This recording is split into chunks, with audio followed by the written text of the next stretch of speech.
तो शुरू कर दिया आपने? ठीक है, हम एक छोटी सी प्रार्थना करेंगे और वचन की ओर चलेंगे। स्वर्गीय बाप, पवित्र आत्मा की हम आपका धन्यवाद करते हैं आज के दिन के लिए मेरे खुदा, जो समय आपने हमें दिया, इस समय पवित्र आत्मा जी हम आपकी ओर से पा रहे हैं। हम आपका धन्यवाद करते हैं मेरे सनातन काल के मेरे यहोवा परमेश्वर मेरे खुदा। पिता, हम तुझसे प्रार्थना करते हैं कि आज तूने एक बार फिर हमें रविवार का दिन, ये तेरी महिमा का दिन प्रभु हमें दिया है। हम एक बार फिर प्रभु तेरे सम्मुख आते हुए और तुझसे दया विनती करते हैं मेरे खुदा कि पिता, आज आप हमसे बात करने जा रहे हो अपनी पवित्र आत्मा जी के द्वारा, होने दे मेरे प्यारे प्रभु जी, वो वचन हमारे हृदयों में आने पाए आपकी पवित्र आत्मा जी के अगुवाई से, और हम अपने जीवन में उस वचन को प्रभु लेने पाए और उस पर अमल करने पाए। पिता, जितनी भी वो अंधकार की ताकतें हैं जो प्रभु इस वचन को हमारे जीवन से चुराने की कोशिश करती है, वो तेरी पवित्र आत्मा की आग के द्वारा चले और नाश हो जाए, और तेरा वचन हमारे जीवनों में 80 गुना, 60 गुना, 70 गुना, 100 गुना फल लेकर आए। मैं मांगता हूँ खुदावन यीशु के नाम से, सब जन बोलेंगे हालेलुया। ओके, आज का हमारा जो टॉपिक है वो प्रेतों के काम से है, और जो आज हम पढ़ने वाले हैं वो हम अधर्म की आत्मा के बारे में पढ़ते हैं। हालेलुया। अधर्म की आत्मा के बारे में हम पढ़ने वाले हैं, क्योंकि बाइबल इस प्रकार से बताती है कि कई लोगों के अंदर, जिनके अंदर अधर्म की आत्माएं होती हैं, जो परमेश्वर के कामों को रोकने की कोशिश करती है, और जब वो परमेश्वर के कामों को रोकने की कोशिश करती है तो परमेश्वर फिर उनका उसी के हिसाब से उनका न्याय करता है। हालेलुया।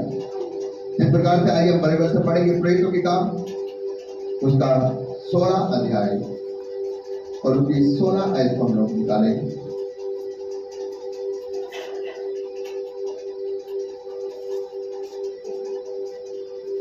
प्रेतों के काम उसका 16 अध्याय है, उसकी 16 आयत से हम लोग पढ़ेंगे। 16 अध्याय की 16 से लेकर कोई 23 से पढ़ दे 23 तक। अगर कोई हमारे बीच में अच्छा पढ़ने वाला है तो पढ़ लो। है हमारे बीच में कोई पढ़ने वाला? इसलिए मैं तुमसे 16 से 16 की 16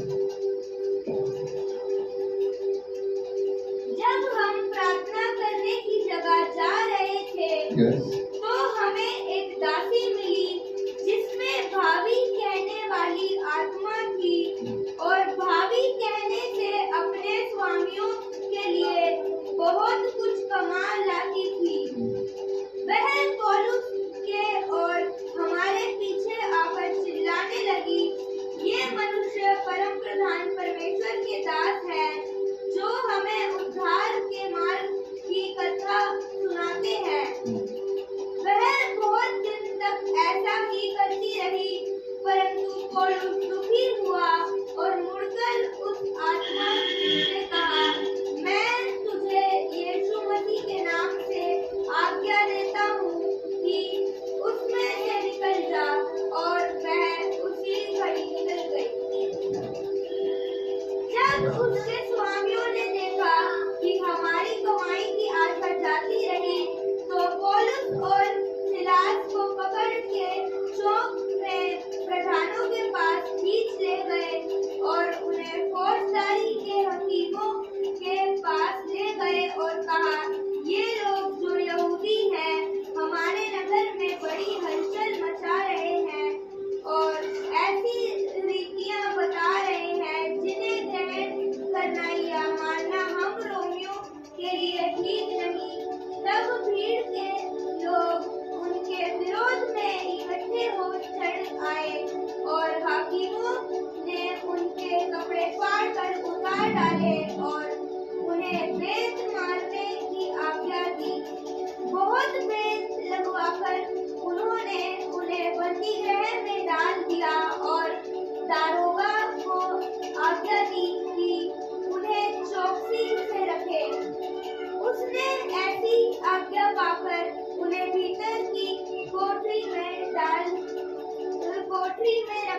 और उनके पांव काट काट में ठोक दिए। आमीन, हालेलुया। क्या सुना यहाँ पर आपने? यहाँ पर बाइबल इस प्रकार से बता रही है कि एक स्त्री है और उसके अंदर कौन सी आत्मा है? भावी करने वाली। अली आराम से बैठो, बैठो तो जाके। उसके अंदर भावी करने वाली आत्मा है। भावी करने वाली आत्मा का मतलब यह है, आपने देखा होगा आजकल बहुत सारे लोग बहुत बड़े बड़े काम करते हैं और उसके अंदर ऐसी भावी करने वाली आत्मा है जो वो लोगों को बहुत सारे चिन्ह चमत्कार दिखा के, बहुत सारे काम दिखाकर उनके लिए क्या करके लाती थी? कुछ लोगों के लिए पैसे कमा कर लेकर आती। और जब उस भावी करने वाली उस दुष्ट आत्मा ने देखा कि ये लोग परमेश्वर के लोग हैं, कौन? पौलुस और बरनबास। पौलुस और बरनबास परमेश्वर के लोग हैं और ये परमेश्वर के सुसमाचार को सुना रहे हैं और ये सच्चाई का प्रचार कर रहे हैं। ये वो प्रचार कर रहे हैं जो हमें स्वर्ग के राज्य की ओर लेके जाएगा। तो उन्होंने क्या किया? वो दुष्ट आत्मा रोज वो लड़की उनके पीछे आती थी और वो रोज चिल्लाती थी कि ये वो लोग हैं जो हमें सच्चाई की कथा सुनाते। कौन सी सच्चाई की कथा? परमेश्वर का सुसमाचार। ये वो परमेश्वर के वो महान दास हैं, ये वो परमेश्वर के लोग हैं जो हमें सच्चाई की कथा सुनाते हैं, यीशु मसीह का प्रचार सुनाते हैं, ताकि वो प्रचार जो सच्चाई का प्रचार है जो हमें स्वर्ग के राज्य की ओर लेकर जाते हैं।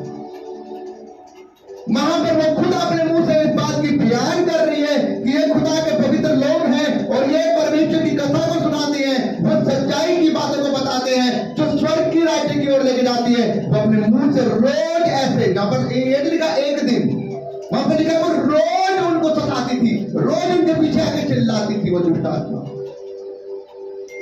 जब पौलुस परेशान हुआ उससे, वहां पर क्या लिखा है? पौलुस ने परेशान होकर क्या कहा? वहां पर लिखा है जब पौलुस परेशान हो गया, यार ये तो रोज का इसका धंधा हो गया, ये रोज हमारे पीछे आकर, रोज हम जहां जाते हैं प्रचार करने, ये हमारे पीछे आके चिल्लाती है कि ये तो महान दास है, ये तो वो दास है, ये परमेश्वर की शिक्षाओं को हमें देते हैं।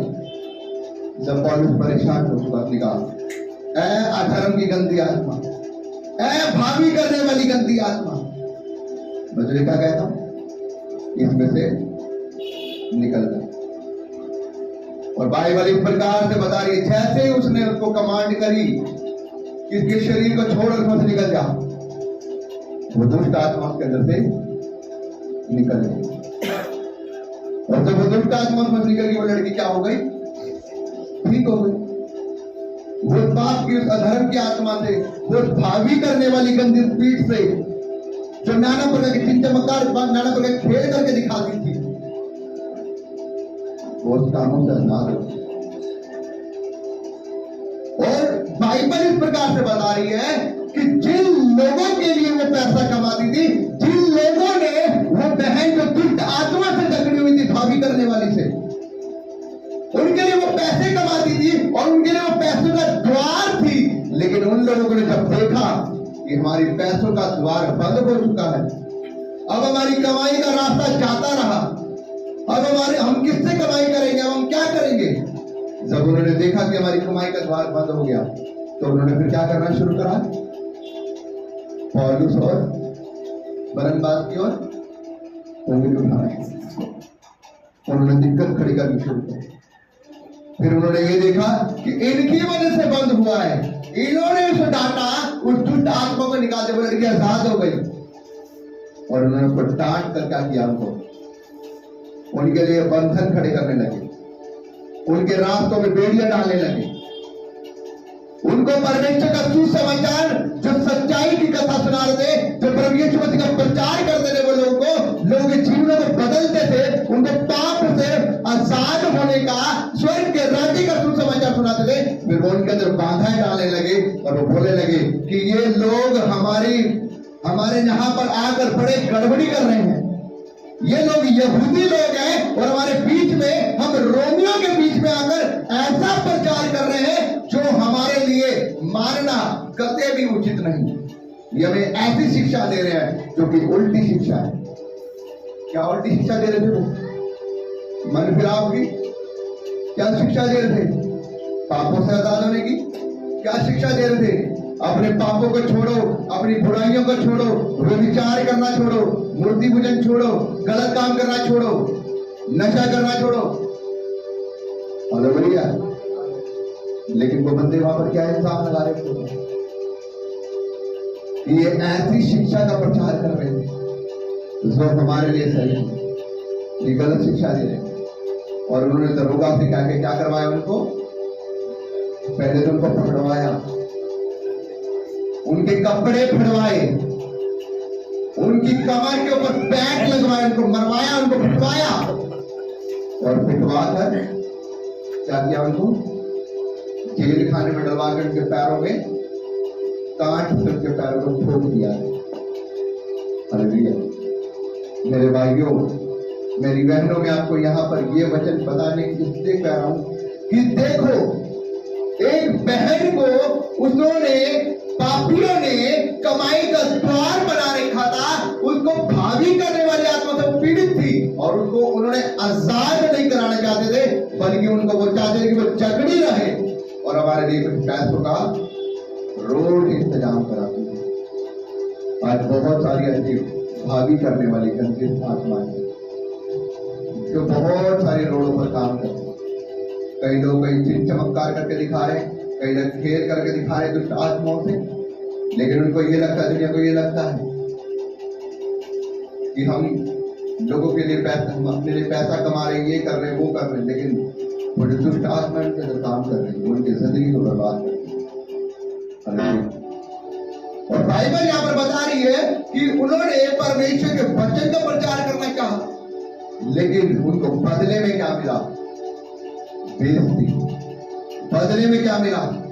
सच्चाई का प्रचार करने के बदले में एक दुष्ट आत्मा को आजाद करा, उन्होंने एक बहन को आजाद करा, रिहा किया पापियों के चंगुल से, लेकिन उनके बदले में क्या मिला?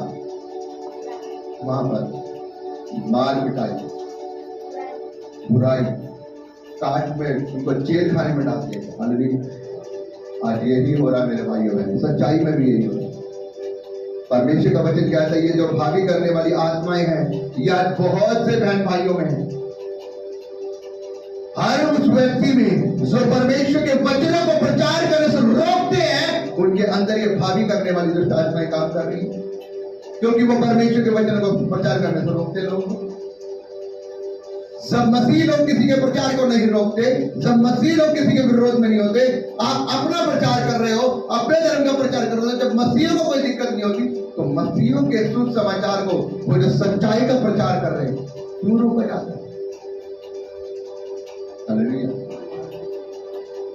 लेकिन यहाँ पर सच्चाई का प्रचार करते हैं। एक आयत और पढ़ेंगे, 8 अध्याय, रोमियो 8 अध्याय,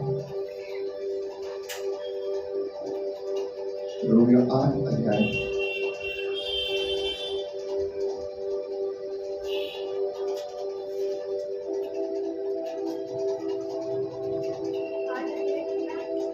आठ की 9 से पढ़ेंगे। परंतु जबकि परमेश्वर का आत्मा तुम में बसता है, तो तुम शारीरिक दशा में नहीं परंतु आत्मिक दशा में हो। यदि किसी में मसीह का आत्मा नहीं हो, वह उसका जन नहीं। यदि मसीह तुम में है, 8 की 9 से पढ़ेंगे। वेदों के काम 8 की 9।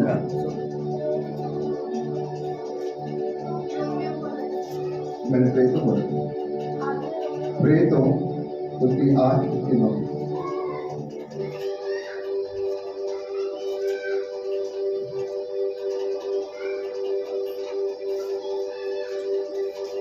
ओके, मैं पढ़ देता हूँ। लेकिन इससे पहले उस नगर में शमौन नाम का एक मनुष्य था, जो जादू टोने करके सामरिया के लोगों को चकित करता था और अपने आप को एक बड़ा पुरुष बताता था। छोटे से बड़े तक सब उसका सम्मान करते थे, और यह मनुष्य परमेश्वर की वह शक्ति है जो महान कहलाती है। उसने बहुतों को बहुत दिनों से उन्हें अपने जादू टोने के कामों से चकित कर रखा था, इसलिए वह उसको बहुत महान मानते। कौन? एक व्यक्ति है जिसका नाम क्या है? जादूगर शिमोन। और वो अपने आप को परमेश्वर की महान शक्ति बनाता है यहाँ पर, और उसने अपने जादू से, अपने टोनों से लोगों को भरमा रखा है, लोगों की बुद्धियों को बंद कर रखा है, लोगों को अपने जादू टोने दिखा दिखाकर वो अपने आप को ये कह रहा है कि मैं परमेश्वर की महान शक्ति हूं, मैं परमेश्वर की ओर से हूं, मैं उस सामर्थ्य परमेश्वर की ओर से भेजा गया हूं।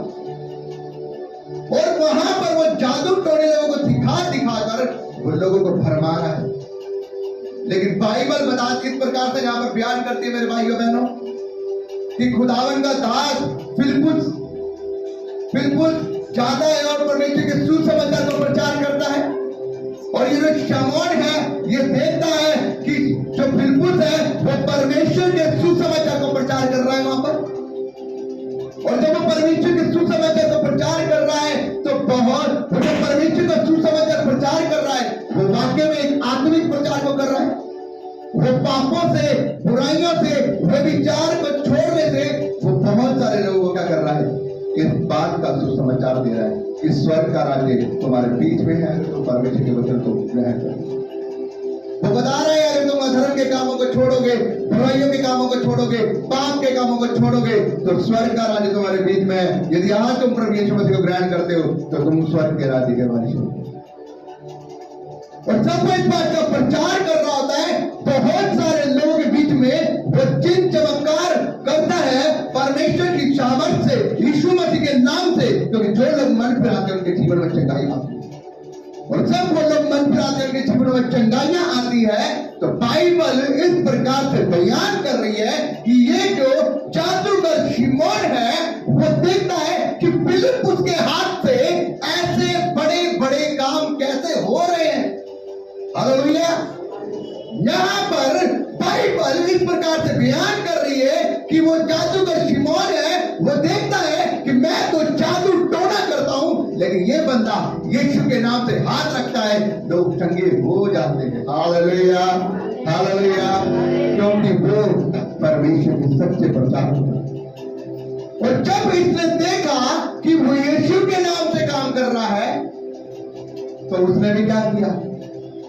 उसने भी अंदर से झूठे मन से उसने फिलिप्पुस से कहा कि मैं भी तेरे साथ रहना चाहता हूं, मैं भी इस वचन को ग्रहण करना चाहता हूं।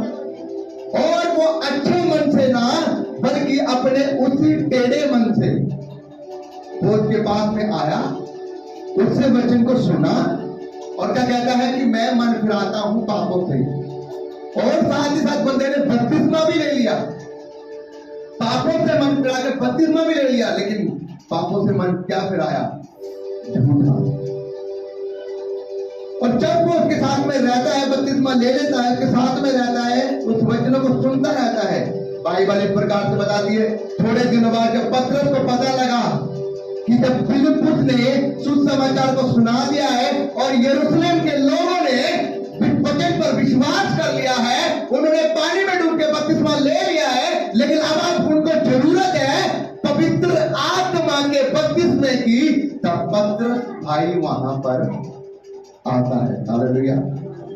और जब पतरस भाई वहां पर आता है तो वो क्या देखते हैं कि जब पतरस को पता लगता है कि लोगों ने मन फिराया है और पतरस कहता है कि तुमने पानी से डूब के बपतिस्मा ले लिया है, तुमने मन फिरा लिया है, और पतरस क्या करता है? उनके ऊपर हाथ रखकर प्रार्थना करता है। हालेलुया। और पतरस जिसके ऊपर हाथ रखकर प्रार्थना करता है वो पवित्र आत्मा के दान से भर जाते हैं। हालेलुया। वो पवित्र आत्मा की आग के बपतिस्मे से भर जाते हैं, उनके ऊपर पवित्र आत्मा उतराती है। अब ये जो बंदा है जादूगर शिमोन, ये देख रहा है कि वही पतरस के हाथ रखने से तो बंदा अलग ही वरदान को पा रहा है, गैर भाषा के वरदान को पा रहा है, पवित्र आत्मा के दान को पा रहा है, पवित्र आत्मा को पा रहा है। उसने कहा बाबा ये वाला वरदान तो हमें भी चाहिए। हालेलुया। क्या कहा उसने? ये वाला वरदान तो मुझे भी चाहिए कि मैं जिसके ऊपर हाथ रखूं वो बंदा क्या हो जाए?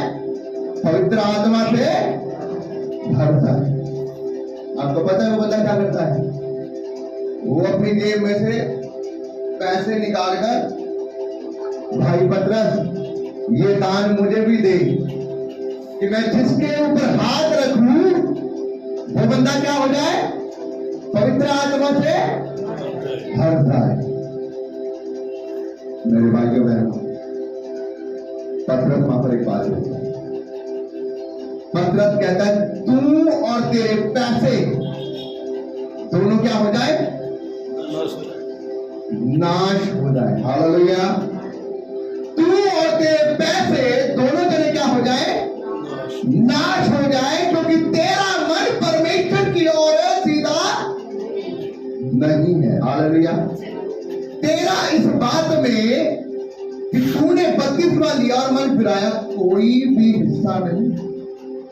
तेरा मन परमेश्वर के साथ वफादार, तूने ऊपर से बपतिस्मा लिया है, तेरा मन अंदर से सही नहीं। तूने लालच किया है, तूने परमेश्वर के वरदान को पैसों से खरीदने की कोशिश करी है, इसलिए परमेश्वर तुझे क्या करेगा?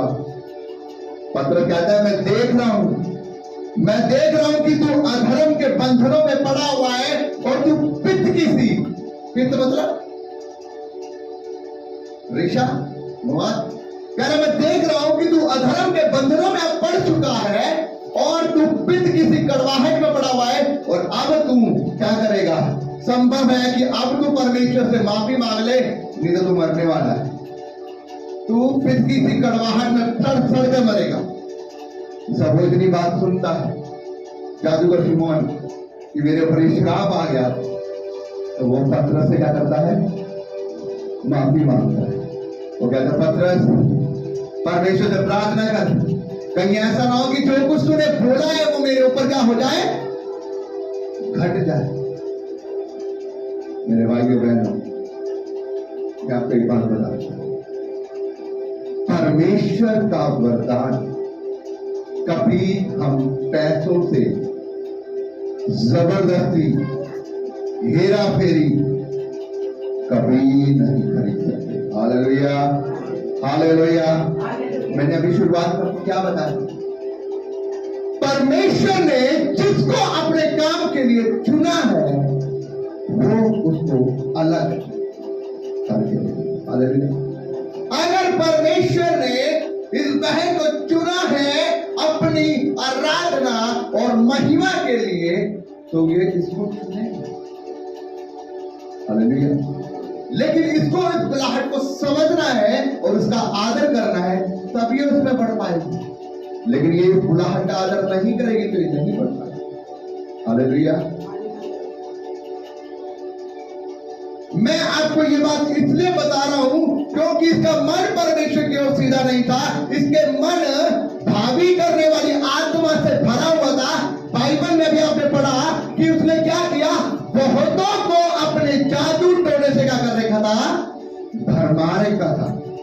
आज बहुत सारे लोगों ने अपने जादू से, अपने टोने से, अपने शैतानी कामों से उसने लोगों को भरमा रखा है, और उनको ये लग रहा है कि ये तो परमेश्वर की ओर से हमें कर रहा है।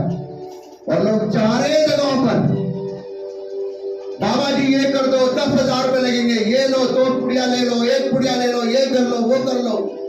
अरे मूर्ख लोगों, जहां पैसे लगते हैं वहां परमेश्वर का आत्मा नहीं होता। जहां पैसे लगते हैं वहां परमेश्वर का आत्मा नहीं। बाइबल में लिखा है तुम्हें सेत में दिया गया है और तुम्हें सेत में भी देना। परमेश्वर ने मुझे मुफ्त में दिया ये कलाम और मैं मुफ्त में आपको बांटता हूं। परमेश्वर ने मुझसे पैसे नहीं लिए इस पवित्र आत्मा को मुझे देने के लिए। उसने मेरा उद्धार करने के लिए मुझसे पैसे नहीं लिए, बल्कि उसने दाम चुकाया है। उसने कहा बेटा तेरा दाम मैंने चुकाया है। यहां मेरा ही नहीं, आप सबका दाम उसने, पूरी दुनिया का दाम उसने चुकाया। वो नाश ना हो परंतु अनंत जीवन पाए। लेकिन वो अब हमें देखना है कि हमारी चाह उसके पीछे कैसी है। हम खाली किसी भावी करने वाली आत्मा के द्वारा जा रहे हैं, हम खाली उससे फायदा लेने के लिए जा रहे हैं कि बस मैं चंगा हो जाऊं, मैं छुटकारा पा जाऊं, मेरे घर के अंदर हक चंगाई हो जाए, ये बन जाए, वो बन जाए, मुझे अच्छी बंगला मिल जाए, गाड़ी मिल जाए, मेरे बच्चों की अच्छी नौकरी मिल जाए। या फिर हम परमेश्वर के साथ वफादार है कि प्रभु तू मुझे कुछ दे या ना दे, तू ही मेरा परमेश्वर है। और परमेश्वर कहता तेरा मन मेरे साथ सीधा है, इसलिए ले तू पवित्र आत्मा। Hallelujah, hallelujah. परमेश्वर कहता है तेरा मन मेरे साथ सीधा है, इसलिए ले लो पवित्र आत्मा। और परमेश्वर अपनी आत्मा का भर देता है, लोग भर देता है वो अपनी आत्मा को। लोग मेरे भाइयों बहन, जो लोग परमेश्वर के वचनों का उसके उस मकसद का आदर नहीं करते, जो उसके कलाम को रोकते हैं, परमेश्वर उनकी जिंदगियों में क्या कर देता है? क्या करता है परमेश्वर उनकी जिंदगियों में? अंधेरा कर देता है। हालेलुया। क्या कर देता है परमेश्वर उनकी जिंदगियों में? अंधेरा कर देता है। पढ़ेंगे एक वचन और, रेतों के काम का 13 अध्याय होने के लिए फटाफट वचन तुम ही पढ़ा कर करते हैं। 13:57 आए थे। वह हाकिम सिरगियुस पौलुस के साथ था, जो बुद्धिमान पुरुष था।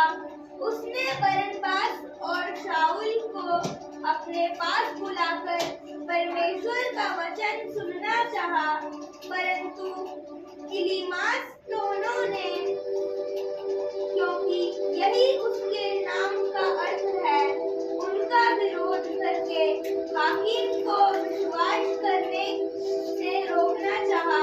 बस यहाँ पर बाइबल में इस प्रकार से लिखा है, यहाँ पर पौलुस और बरनबास टापू के ऊपर है और वो परमेश्वर का सुसमाचार क्या कर रहे हैं? बांट रहे हैं। और यहाँ पर लिखा है एक बुजुर्ग, एक हकीम है, जिसका नाम क्या है? लिखा है 5वें अध्याय से पढ़ेंगे।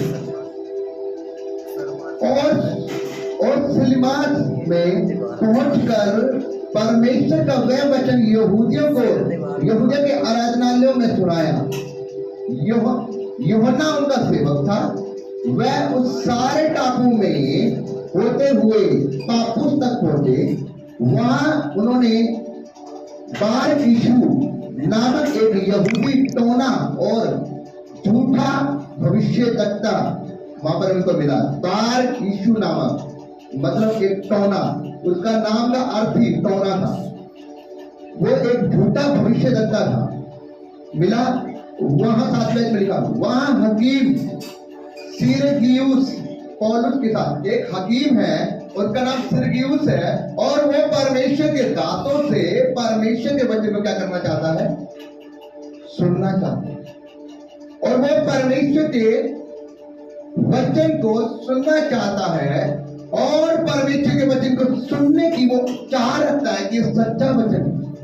जब वो परमेश्वर के वचन को चाह रखता है तो वो कहना है कि मेरे पास आकर मुझे क्या करो? परमेश्वर का वचन।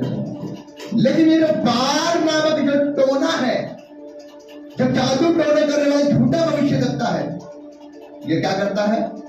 परमेश्वर के वचन को उनको सुनाने नहीं देता। वो रोकता है उनको परमेश्वर के वचन को सुनाने दे, ताकि वो बंदा क्या करे? परमेश्वर के वचन पर विश्वास ना लेकर आए।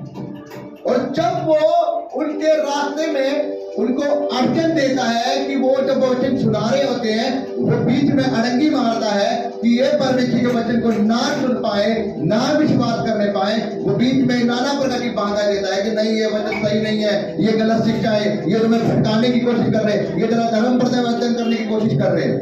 ऐसा वो कुछ बोलता है वहां पर, आप पढ़ लेना। तो लिखा है कि जब वो बंधन डालता है, वो रुकावट डालता है उनके वचन को प्रचार करने में, तब पौलुस का दिमाग क्या होता है? उसके प्रति गर्म होता है।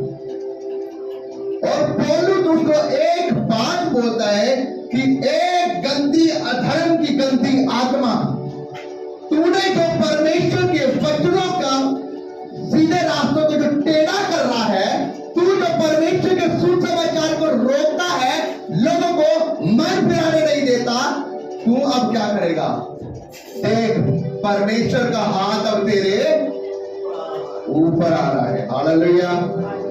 और बाइबल में वहां पर इस प्रकार से लिखा है, 10वीं आयत को एक बार पढ़ देंगे, ध्यान से 10वीं आयत को यह पढ़ेंगे, पढ़े 10वीं आयत को पढ़े, पढ़ दो उनकी आवाज से। हे सारे कपट और सब चतुराई से भरे हुए शैतान की संतान, सकल धर्म के बैरी, क्या तू प्रभु के सीधे मार्गों को टेढ़ा करना ना छोड़ेगा? परमेश्वर का वचन यहाँ पे कह रहा है, इंद्र बैठ जा रहा, लिखा है कि हे सारे छल और कपट की आत्मा, क्या तू प्रभु के मार्गों को क्या करने आया है? टेढ़ा करने आया है। तो वो क्या कह रहा है आगे, यह पढ़ेंगे।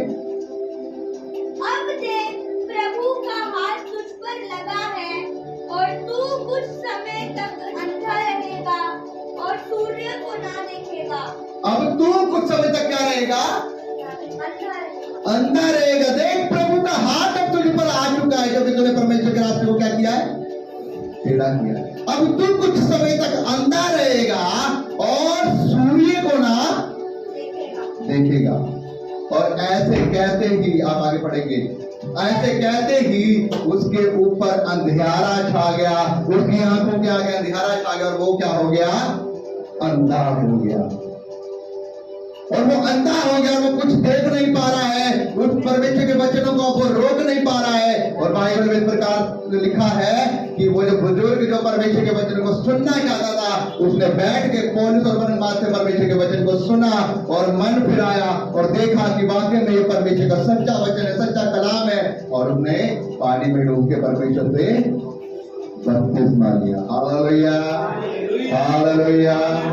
मेरे भाइयों बहनों, मैं आपको बताने की कोशिश कर रहा हूं, जितने लोग परमेश्वर के वचनों के बीच मड़ंगी मारेंगे, जितने लोग परमेश्वर के रास्ते को टेढ़ा करने की कोशिश करेंगे, परमेश्वर उनकी आंखों को बंद कर देगा। हालेलुया। वो ऐसी आंखों को बंद नहीं करेगा कि वो अंधा करेगा। आप हिस्ट्री को देख लो, हिस्ट्री को देख लो, जहां जहां परमेश्वर के लोगों को सताया गया है, जहां जहां परमेश्वर के वचनों को रोका गया है, जहां जहां परमेश्वर के सुसमाचार का विरोध किया गया है, परमेश्वर ने उस जगह का नामो निशान खत्म कर दिया है। Hallelujah, hallelujah. मेरे भाइयों बहनों, इस व्यक्ति ने परमेश्वर के वचन को रोका, परमेश्वर ने उसे क्या कर दिया? उसकी आंखों पे अंधेरा छा गया। इसीलिए मैं आपको बताने की कोशिश कर रहा हूं कि अधर्म की जो गंदी आत्माएं हैं, जो ये जो अधर्म की गंदी आत्माएं बहुत सारे लोगों के बीच में काम कर रही है, इसीलिए वो लोग परमेश्वर के वचन को लोगों को सुनाने नहीं देते, परमेश्वर के वचन को रोकते हैं, उस सच्चे वचन को रोकते हैं, उस सच्चे कलाम को रोकते हैं और लोगों को उस पर विश्वास नहीं करने देते। और जब लोग विश्वास करना चाहते हैं, उनको रोकते हैं। नो, ये तो धर्म परिवर्तन कर रहे हैं, ये तो गलत शिक्षा दे रहे हैं, ये तो देखो ईसाई बना देंगे, ये तो ये बना देंगे, ये तो वो बना देंगे। अबे भाई साहब, कौन सा ईसाई बना? क्या धर्म परिवर्तन करना इतना आसान है? किसने तुम्हें मूर्ख बना दिया भाई साहब? अरे भाई साहब, धर्म परिवर्तन करना कोर्ट में जाना पड़ता है, एसडीएम के पास जाना पड़ता है, बहुत सारे कागज कार्रवाई है उसकी। धर्म परिवर्तन ऐसे नहीं हो जाता। मैं कह रहा हूं, आप अपने धर्म परिवर्तन करवा के देखो, क्या आप करवा लोगे? ऐसे किसी का धर्म परिवर्तन नहीं होता। विश्वास करना अलग बात है, धर्म परिवर्तन करना अलग बात है। धर्म परिवर्तन करने के लिए बहुत सारे कागजों की, बहुत सारे डॉक्यूमेंट वेरीफाई करवाने पड़ते हैं, वो कोर्ट में जाकर होता है। ऐसे धर्म परिवर्तन नहीं करे। पर बात यह है कि जहां सच्चाई का प्रचार होता है, लोगों को वही दिक्कत होती है। क्यों? क्योंकि लोग मसीह लोगों के पीछे पड़े हुए हैं, क्योंकि ये सच्चाई का प्रचार करते हैं। बाकी अगर गूगल पे आप सर्च मारो, बाकी जगह अगर आप चेक करो, तो पता नहीं कितने लोग प्रभु जी, पता नहीं कितने लोग पता नहीं अन्य धर्मों में जाते हैं, लेकिन उनको कोई नहीं बोलता। लेकिन मसीह लोगों की टांगे सब खींचते हैं पकड़ के। सब मसीहों के विरोधी हैं, अन्य देवी देवताओं के, अन्य धर्मों के कोई विरोधी नहीं है। अन्य लोगों से किसी को कोई दिक्कत नहीं, कोई कहीं भी जा रहा है, कुछ भी बन रहा है, लेकिन क्रिश्चियन लोगों से सबको दिक्कत है। क्यों? क्योंकि यहाँ पर सच्चाई का प्रचार है, यहाँ लोगों को बुराइयां छोड़ने के लिए बोला जा रहा है, यहाँ लोगों को नशा छोड़ने के लिए बोला जा रहा है, यहाँ लोगों को विचार करने के लिए, बुरे कामों को करने के लिए, रिश्वत लेने के लिए मना किया जा रहा है। यहाँ वो शिक्षा दी जा रही है जो लोगों के जीवनों को बदलती है। इसलिए लोगों को दिक्कत होती है कि भाई साहब ये तो लोगों को सही बना रहे हैं, ये सही नहीं बना रहे, ये लोगों को सही बना रहे हैं। और अगर सभी लोग सही बन गए तो फिर काले काम बंद हो जाएंगे, और अगर काले काम बंद हो गए तो फिर कमाई कहां से होगी? मेरी बात समझ पा रहे हैं? काले काम बंद हो गए तो फिर कमाई कैसे होगी? मुझे आज भी याद है जब मैं 2 साल पहले, मैं आज से 5-6 साल पहले जब मैं बिजली डिपार्टमेंट में काम करता था, और उस समय जब मैं परमेश्वर में पास्टर नहीं था और मैं परमेश्वर में सही नहीं था, खाली नाम का मसीह में था, तो मैं बिजली डिपार्टमेंट में मैं काम किया करता था। मेरे को बहुत सारी रिश्वत मिला करती थी मुझे, और जब मुझे रिश्वत मिला करती थी मुझे बिजली डिपार्टमेंट में बहुत सारी, क्योंकि मेरे को चोरी पकड़नी होती थी और मेरे को लोग अन्य अन्य जगहों पर मुझे रिश्वत देते थे मुझे कि हमारी चोरी छोड़ दो, हमारी चोरी छोड़ दो। कि मेरा काम होता था जब हम रात को जो कुंडी लगाकर सोते थे हम उन्हें पकड़ते थे, और मेरा काम होता था मैं वीडियो बनाने का, कैसे चोरी पकड़ी लगी हुई है, कैसे तार लगी हुई है, घर में क्या क्या लोड लग रहे हैं, तो वो सब काम होते। उस समय जिस मैं टीम में था वो टीम इन सब कामों को किया करती थी, और मैंने कुछ समय तक तो मैं उनके साथ साझा रहा। लेकिन जब मुझे परमेश्वर ने एक वार्निंग दी मुझे, और वो वार्निंग मेरे बेटे की वजह से मेरे ऊपर आई, मुझे पता लगा कि जो काम मैं कर रहा हूँ वो सब कुछ गलत है, और जो कुछ थोड़ा बहुत इकट्ठा किया था वो सब निकल गया। तो वो जो पाप जो मेरे से हुआ था उसकी वार्निंग परमेश्वर ने मुझे दे दी, और परमेश्वर मुझे कहा सुधर जा।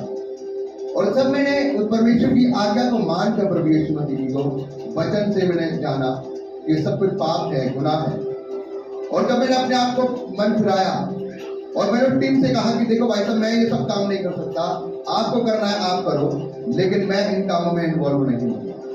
मैंने कहा मैं आपको मना नहीं कर रहा, आपको करना है आप करो, लेकिन मैं नहीं कर सकता।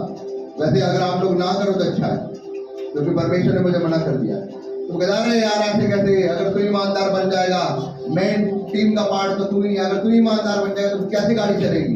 अब उनको ही डर लगने लगा, ये बंदा ईमानदार बन गया, मेन काम ये करता है, वीडियो ये बनाता है, अगर ये ईमानदार बन गया तो हमारे ऊपर दिक्कत आ जाएगी। कितने लोग मेरी बात को समझ पा रहे? तो वो क्या कहने लगे, वो मुझे अपनी तरफ खींचने लगे, नहीं नहीं ऐसे नहीं चलेगा, तुझे हमारे साथ में साझा होना पड़ेगा। मैंने मना कर दिया। कुछ दिनों बाद परमेश्वर मुझे ऑटोमेटिक टीम से अलग करवा दिया, क्योंकि जब आप परमेश्वर के साथ होकर चलेंगे, परमेश्वर आपको गलत लोगों के साथ नहीं होने देगा। परमेश्वर ने मुझे टीम से अलग करवाया, और मैं आपको रियल की बात बताऊं, जैसे मैं उस टीम से अलग हुआ वो टीम भी बंद हो गई, और मुझे फोन आता है, अरे तुम तो हमारी टीम का लक्ष्मी था, तू कैसा बंदा था, तू खुद तो गया तूने हमारी टीम को भी बंद करवा दिया, हमारी भी कमाई बंद करवा दी तुमने। हालेलुया।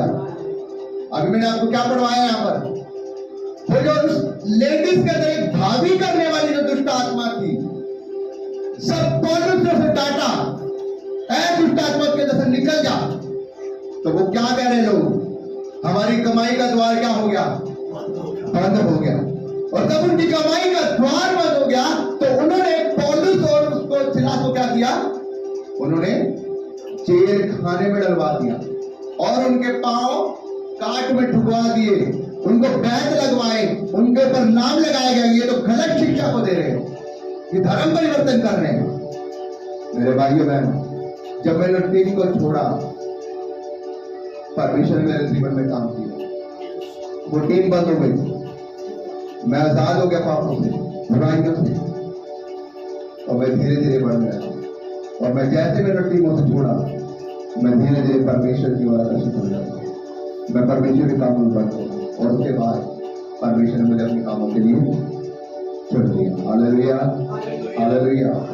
मैं आपको बता रहा हूं, जब हम अधर्म की गंदी आत्माओं से, उन भावी करने वाली आत्माओं से हम आजाद होते हैं, परमेश्वर हमें ऊंचा करता है। हालेलुया। आपको ये समझना पड़ेगा, आपको ऐसे लोगों के पास नहीं जाना है जो आपसे पैसे लेकर काम करवाते हैं। आपको ऐसे लोगों के पास नहीं जाना जो जादू टोना दिखाते हैं। आपको ये परख करनी है, क्या ये परमेश्वर की ओर से है, क्या ये खुदावन की ओर से है, क्या उसके वचन में सच्चाई है, या खाली वहां पर पैसे लिए जा रहे हैं। मेरे भाइयों, मेरे बहनों, परमेश्वर के वचन में कहीं नहीं लिखा कि तुमसे पैसे लेकर तुम्हें चंगा किया जाए। बाइबल में लिखा, विश्वास करने वाले के चिन्ह होंगे, वो तुम्हारे ऊपर हाथ रखेंगे और तुम क्या हो जाओगे, चंगे हो जाओगे। वहां ये नहीं लिखा विश्वास करने वाले मेरे चिन्ह होंगे, वो तुमसे पैसे देंगे और वो तुम्हारे ऊपर हाथ रखेंगे और तुम चंगे हो जाओगे। लेकिन सेठ में तुम्हें दिया गया, सेठ में तुम दोगे। तुम्हें वरदान दिया गया फ्री में, तुम्हें फ्री के वरदान से, पवित्र आत्मा से भरकर तुम लोगों को चंगा करोगे। मेरे धर्मी जन के ये विश्वास के ये चिन्ह होंगे कि वो दीवारों पर हाथ रखेंगे, वो उनके ऊपर तेल मलकर के लिए प्रार्थना करेंगे और वो लोग चंगे हो जाएंगे। तो मेरे भाइयों बहनों, ये परमेश्वर की ओर है। इसलिए जब भी आप कहीं जाए तो आप इस बात को ध्यान रखिएगा कि आप ऐसे लोगों के पास न जाएं जो आपको पापों की ओर ले जाते, जो इल्मास टोने के समान है, जो जादूगर शमौन के समान है। आप ऐसे लोगों के पास आए जो परमेश्वर का सच्चा वचन आपको सुनाए, जो आपको स्वर्ग के राज्य की ओर ले जाए और आप परमेश्वर के वचन को सुनकर वहां से आजादी भी पाए और परमेश्वर के नाम में बढ़ते जाए। तो मैं विश्वास करता हूँ आप इस वचन के द्वारा आपको सीख चुके हैं और आप इस वचन को अपने जीवन में रखेंगे। आइए हम सभी खड़े हो जाए परमेश्वर के वचन के परमेश्वर